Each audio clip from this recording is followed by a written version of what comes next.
I am in a hotel in London, and this place is the creepiest hotel I've ever been in. It is like The Shining. Look, the corridors are exactly the same. Every room is exactly the same, every door. And I'm looking for coffee. I need coffee. Coffee. Look, another corridor. Look at that.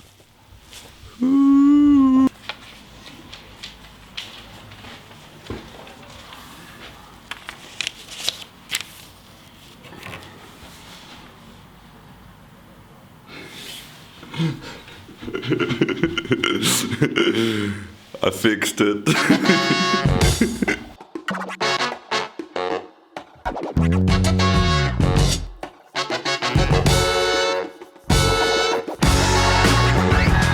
Hello and welcome to Canguro English. I'm Christian, and today we are going to be talking about reading and vocabulary. If you want to improve your vocabulary, the best way is reading. But this is not just my opinion. This graph here shows the size of vocabulary related to how much people read.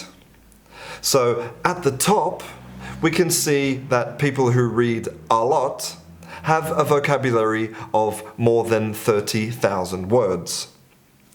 People who read a little have a vocabulary between 10 and 20,000 words.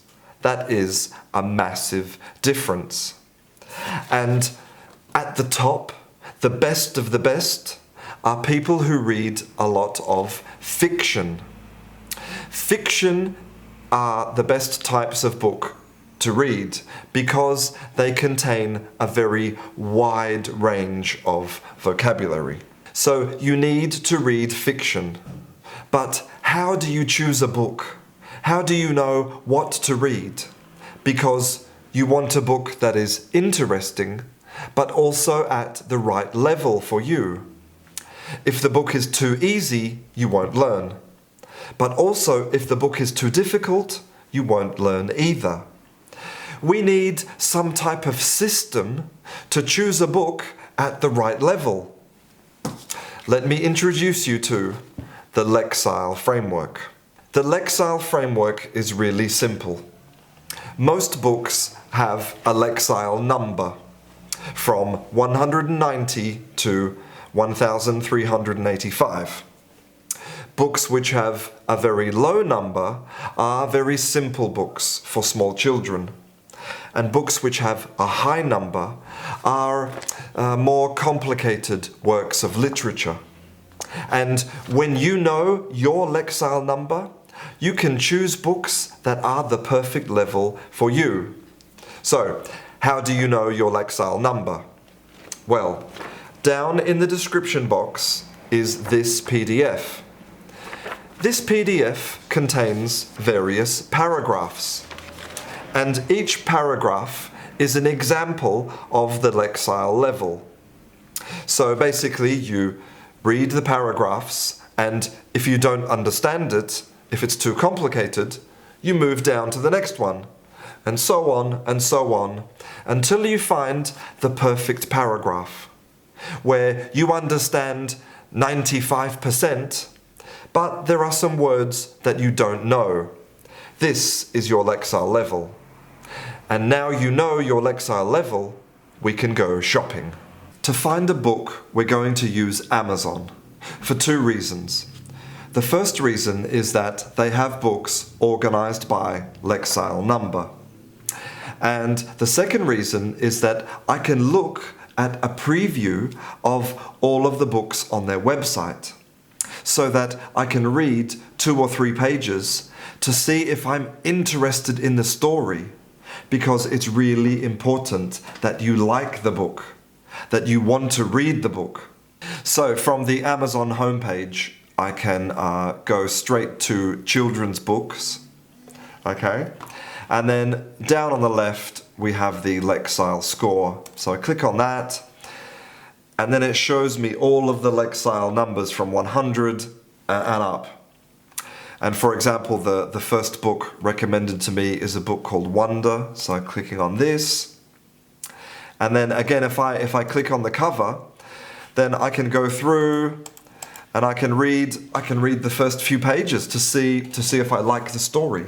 And really, I think this is a very simple and efficient way to find a book that you want to read.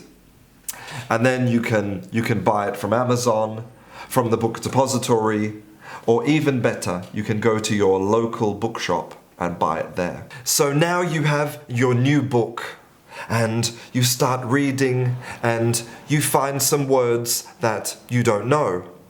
So what's the most effective way to learn this new vocabulary?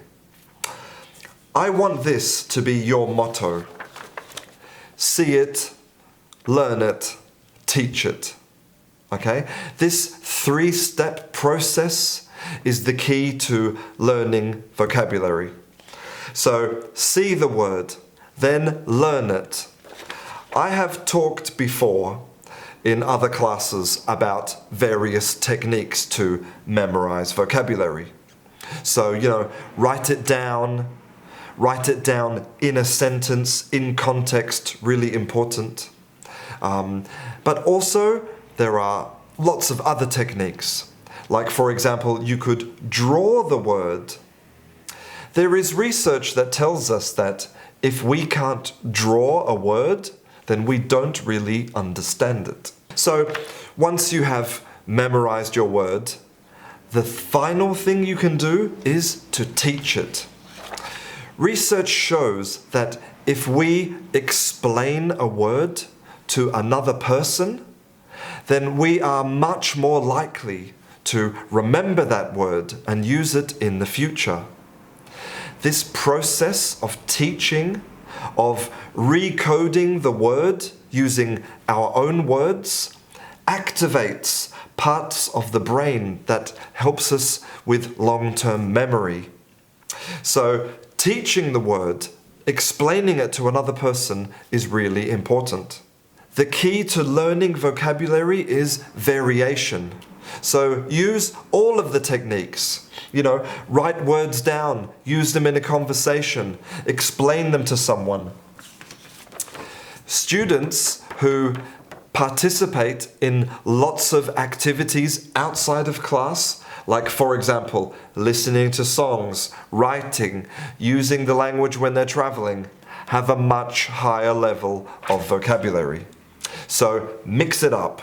And of course, there are other non-academic things we can do to help our brains remember vocabulary. Eat well, sleep well, and do exercise. But I'm an English teacher, so I'm not going to tell you how to live your life. It's incredible the effect that expanding your vocabulary can have on your English. I mean, look at these results from the IELTS exam. A really big vocabulary gets you the high scores. And for me, the most incredible result is this. This is a list of size of vocabulary by country. The countries with the highest vocabulary are also the countries that do best on international English exams. The results exactly correspond. So don't do it for yourself. Don't do it for your wife or your husband or your girlfriend. Do it for your country. Well, I hope that you found this class interesting.